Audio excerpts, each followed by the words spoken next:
Vous mangez sainement, vous faites de l'exercice et vous avez réduit votre consommation de sucre, mais la balance n'a pas bougé d'un pouce.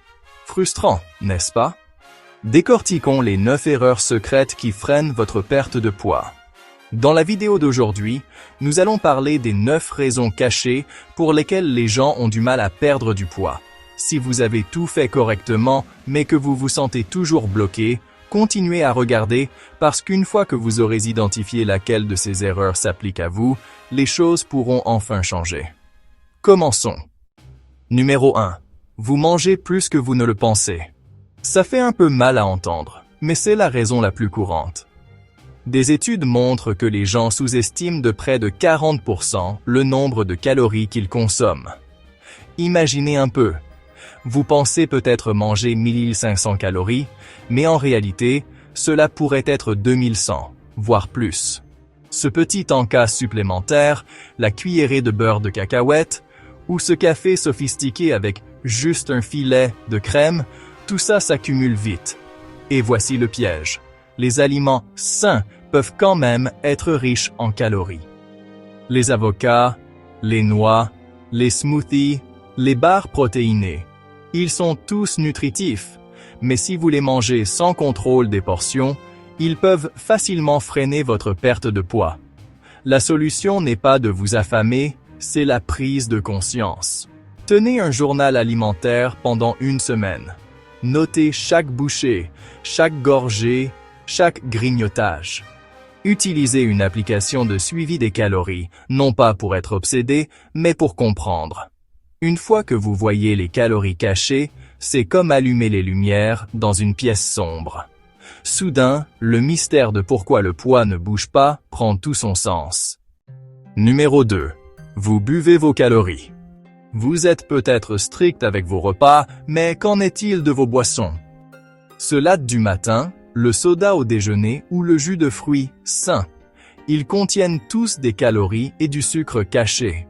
Un latte au caramel de 47 cl peut contenir 250 calories. Un verre de jus d'orange? 110. Faites cela tous les jours et vous ajoutez 700 à 1000 calories par jour sans même vous en rendre compte. C'est comme manger un repas supplémentaire. Et c'est pire parce que les calories liquides ne vous rassasient pas. Vous pourriez boire 300 calories de soda et avoir encore faim, alors que 300 calories de poulet et de légumes vous tiendraient rassasié pendant des heures. Si vous voulez des résultats, remplacez les boissons sucrées par de l'eau pétillante ou du thé non sucré. Même le café noir, ça va. Gardez vos calories pour les aliments qui satisfont réellement votre faim. Numéro 3. Vous ne bougez pas assez en dehors de la salle de sport. Voici le problème. Aller à la salle de sport pendant 1 heure, c'est super, mais qu'en est-il des 23 autres heures de votre journée? Beaucoup de gens font une séance d'entraînement intense, puis passent le reste de la journée assis, à un bureau, en voiture, sur le canapé. L'activité non physique, des choses comme marcher, se tenir debout, nettoyer, s'agiter, peut brûler des centaines de calories par jour. La recherche montre que les personnes qui bougent naturellement plus tout au long de la journée peuvent brûler jusqu'à 2000 calories supplémentaires par semaine par rapport à celles qui ne le font pas. C'est un quart de kilo de graisse en moins, juste en marchant plus ou en prenant les escaliers.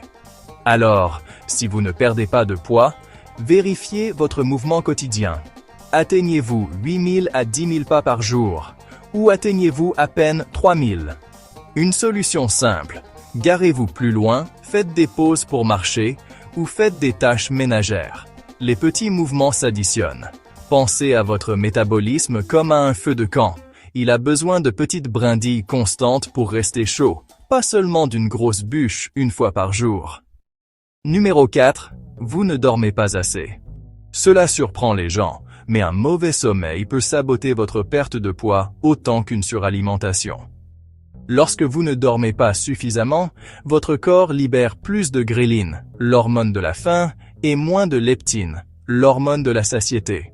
Et vous aurez envie de plus de malbouffe, et il faudra plus de nourriture pour vous sentir satisfait. Il y a aussi l'hormone du stress, le cortisol. Le manque de sommeil maintient le cortisol élevé, ce qui indique à votre corps de retenir les graisses, en particulier la graisse abdominale. Une étude a révélé que les personnes qui dormaient 5 heures ou moins prenaient plus de graisse abdominale au fil du temps par rapport à celles qui dormaient 7 à 8 heures. Donc, si vous ne vous concentrez que sur l'alimentation et l'exercice, mais que vous ignorez le sommeil, c'est comme essayer de remplir un seau percé. Faites du sommeil une priorité non négociable.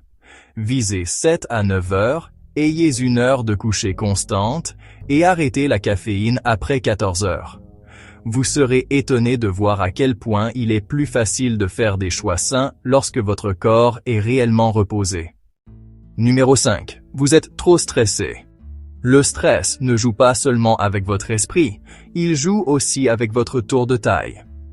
Le stress chronique maintient des niveaux élevés de cortisol, ce qui a deux effets. Il ralentit la combustion des graisses et vous donne envie d'aliments réconfortants, riches en calories. Avez-vous déjà remarqué que le stress ne vous donne jamais envie de salade? C'est toujours de la pizza, de la crème glacée ou des chips. Quand vous êtes stressé, votre corps retient aussi les graisses comme s'il se préparait à survivre. C'est pourquoi, même si vous mangez moins, vous pourriez ne pas voir de résultats si vous êtes constamment anxieux, débordé ou accablé. Le stress peut aussi perturber votre sommeil, ce qui aggrave encore le cycle. Donc, s'attaquer au stress n'est pas seulement bon pour votre santé mentale, c'est aussi essentiel pour votre santé physique. Essayez des habitudes anti-stress, la respiration profonde, la tenue d'un journal, la méditation ou même juste une marche de 10 minutes à l'extérieur. Protégez votre paix comme vous protégez votre programme d'entraînement, car vos résultats en dépendent. Numéro 6. Vous ne mangez pas assez de protéines. La protéine est la reine de la perte de poids. Elle vous rassasie, elle stimule votre métabolisme et elle protège vos muscles pendant que vous perdez de la graisse. Mais la plupart des gens n'en mangent pas assez. Ils prendront des glucides au petit déjeuner, une salade légère au déjeuner et peut-être un petit morceau de poulet au dîner. C'est loin d'être suffisant. La recherche montre que manger 25 à 30% de vos calories quotidiennes sous forme de protéines peut presque doubler les calories que vous brûlez par la digestion par rapport au régime moins riche en protéines. De plus, les protéines vous procurent un sentiment de satiété. Vous êtes donc moins susceptible de grignoter. Sans elles, vous aurez faim tout le temps et aurez du mal à rester constant.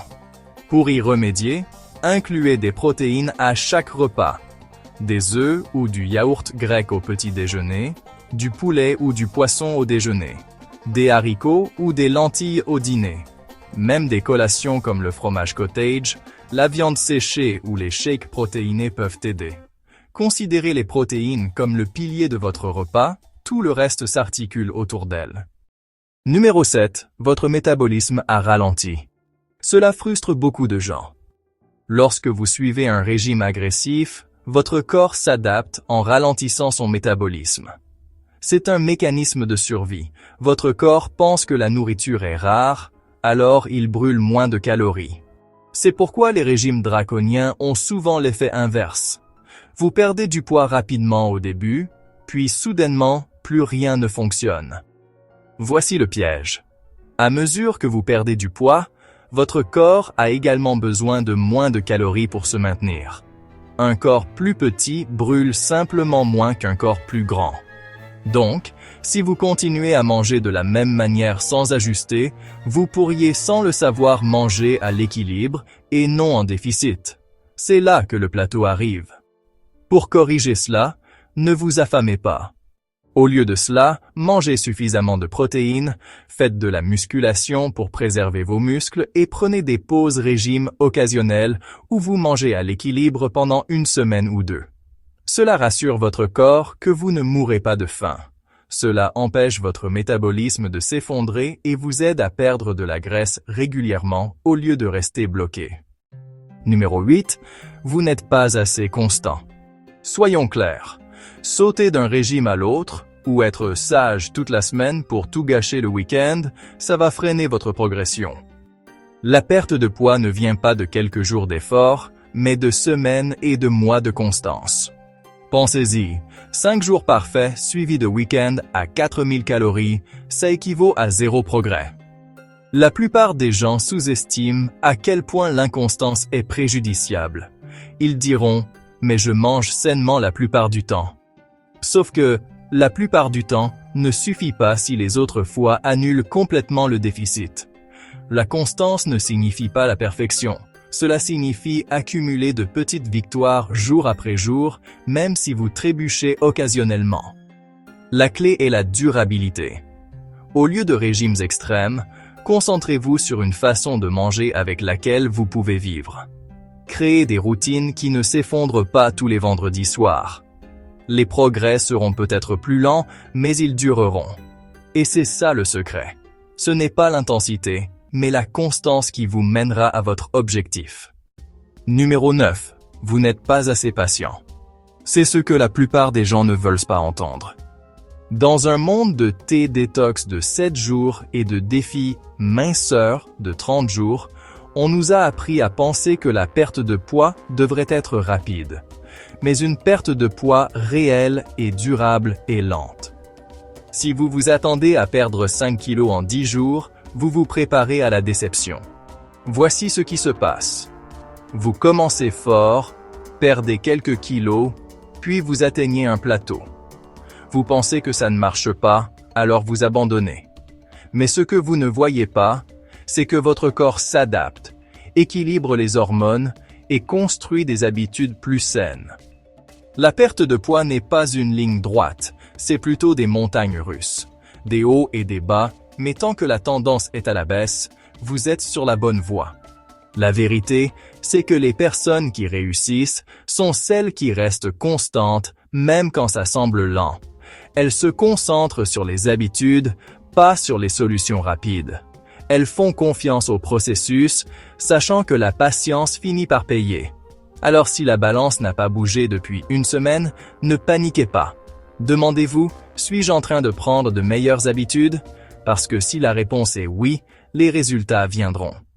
Abonnez-vous dès maintenant pour plus de conseils santé quotidiens.